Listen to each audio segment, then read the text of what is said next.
last week of the regular season and still got a lot to play for. So, obviously the win Saturday was pretty emotionally taxing to come back from that on the road. So, I think the biggest job here is to get our guys' minds right, focused in, that we still have a lot left to play for with these 2 games left. Pointed out that the 3 biggest wins on the year have been St. John's, Tennessee on the road, and Illinois. The other 2, we followed those both up with losses to good teams. Obviously, Purdue and Gonzaga are both very good teams, top 10. I'm not sure where they're both ranked now, but they've been top 10 most of the year. Georgia's also a very good team. So we failed those 2 tests, coming off really good wins. Now we're coming off another really good win and have another test. And Georgia, they're already at 20 wins. I think it's 6th time in program history. They've done it during the regular season. They still got 2 games to go. I think Mike's done a really good job over there. Their talent levels, high. They've done a really good job recruiting. They, both sides of the ball, they play fast. Their athleticism shows. They're pressing, turning people over. 2nd highest turnover rate in SEC. They lead the country in blocks per game. So they turn you over. They block shots at the rim. They got great athletes, and they try to play fast. So our transition D is going to be tested. It means you got to be super locked in mentally. You can't come into this game still high off the Tennessee game and have any chance to win. So that's been the messaging to the guys, and we've got to go to Georgia and be a really good team on the road. And it's you look at most analytics sites, this game's supposed to be a 1-possession game. So every possession is going to matter, and we got to be better than we've been after the last 2 big wins of the year. I know you still have 2 games left, but how proud are you of this team for securing a double bye in the SEC tournament after being at that breaking point of 4-4?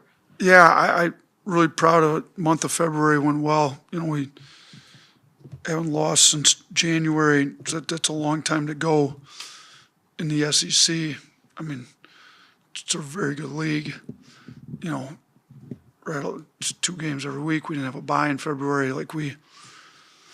We've done a good job managing the injuries. The players have done a really good job stepping up as needed and just figuring out ways to win. They haven't all been pretty, but at the end of the day, they've gotten a win. So, we'd like to end up with the highest seed possible. Best seed we get now is a 2 seed. So, we'd like to end up with that 2 seed, and we're in full control over the 2 seed. We went out, we're guaranteed 2 seed. So that's the goal. Makes it, best way to go on a run in the SEC tournament. It's also the best way to get your seeding up for the NCAA tournament. You mentioned it in your opening, just coming off an emotional win like Tennessee, but then also with a home finale against Auburn on Saturday. Does this kind of feel like a trap game, and how do you kind of mentally combat against that? Yeah, I haven't even thought about the Auburn game, to be honest with you. And hopefully our players haven't either. It's a quick turnaround to Georgia. You get the off day in Wednesday. When you play on Wednesday, your off day is Sunday. When you play Tuesday, you got to take the off day Wednesday. So we're not going to worry about Auburn until after we're done with Georgia. But yes, for an immature team, definitely could be a trap game. And I hope we're showing some maturity. I think the win on the road at Tennessee, showed some maturity. I think some of these other wins in February have shown we've grown a little bit in the maturity phase. But yeah, an immature team would come off a road win at Tennessee, look forward to your big rival game, and skip the Georgia game, and that would be a huge mistake because Georgia's a very good team, and it'd drill you if you're not fully locked into what you have to do to beat them. How different does it feel kind of being on a win streak going into March this year compared to the slide that y'all had the last couple of years? Yeah, obviously different. Could change here quickly. We got to take care of business this week. It and those other ones, you're trying to figure out how to motivate them. Know they guys still got a chance. Now we're trying to figure out how to motivate guys to remember that while February is a long month and great job, Florida wasn't very long ago, and Arizona happened. So we've got, to me, we still got a big chip on our shoulder. Like, we still haven't, I don't know what we are in the polls today. I think what 16th, so you said, yeah. So those other years, maybe we had lost a couple at the end, but I think, we were been ranked in the top 10, top 5 most of the year. So this year we haven't, and we fell out of the rankings this year. So we've still got plenty of, should be motivation, chip on the shoulder, edge to play with, I hope, if we're a mature group. Can you just update us on the 3 guys that have been out, Collins and Hannah and Bristow, and what you've Yeah. seen from them? I don't think any of them will play the rest of this year based on how it's gone. So far, I think Collins is not even cleared to do anything outside of free throws and some basic layup. I mean, he can't even go through a full skill workout. When you're dealing with the heart, obviously, take all that very seriously. So they're not clearing him until everything's 100% clear. So the other 2 have worked their way back into where they can practice with us. I just don't think with all the reps that they've had to miss that it makes a lot of sense to insert them back at this point. How was LeBaron health-wise after Tennessee? I think he's a lot better than he was after LSU. He looked like he had a lot more pop. So, sitting him out against Mississippi State made sense. It worked to get his pop back. I thought he looked good. We didn't practice yesterday. We practiced today. But, he's not 100%. I don't know with what he's dealing with. I don't know if he will be the rest of the year. It's more managing it. And we got to be smart. I mean, we got a quick turnaround, so we didn't do very much in practice today. Kind of put the game plan in, got in what we had to, guard the scout team. And, he's, if he had to play a game today, he'd play it, but he wouldn't look great. Hopefully he looks a lot better tomorrow. Then I think having the bigger rest time between Tuesday and Saturday rather than Wednesday will help a lot, being off Wednesday. And then, we're not going to practice super hard the rest of the year. So we just got to get these guys that are playing in the rotation as healthy as we can get them going game to game now. Coach, your defense has crept back into the top 60 in Ken Palm's defensive efficiency. You're at 59 now. Outside of the defensive rebounding, how have you seen your defense kind of progress over the last couple of weeks in this win streak? And where do you want to see them continue to take steps with one more week left in the year?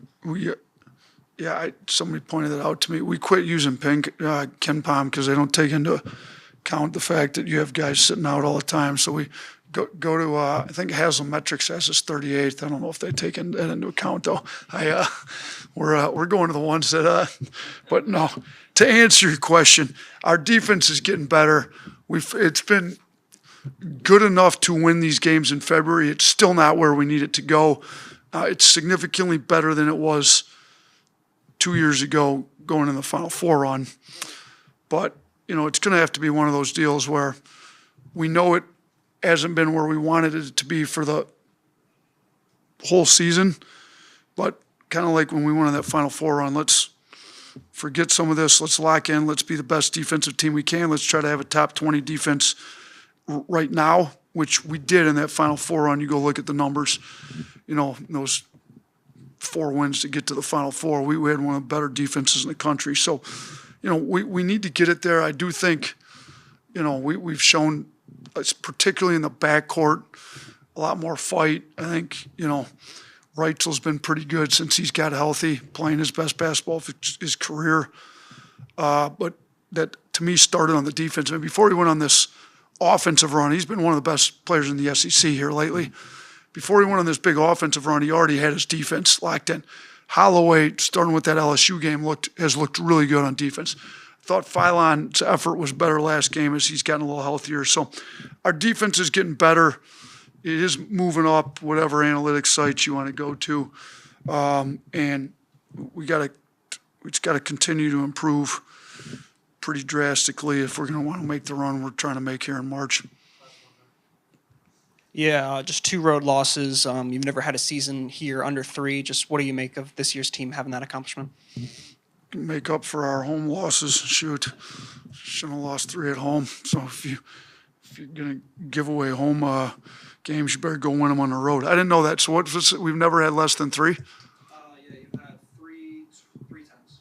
Oh, so if we get this one, it'll be the best. That's a big if. I realize.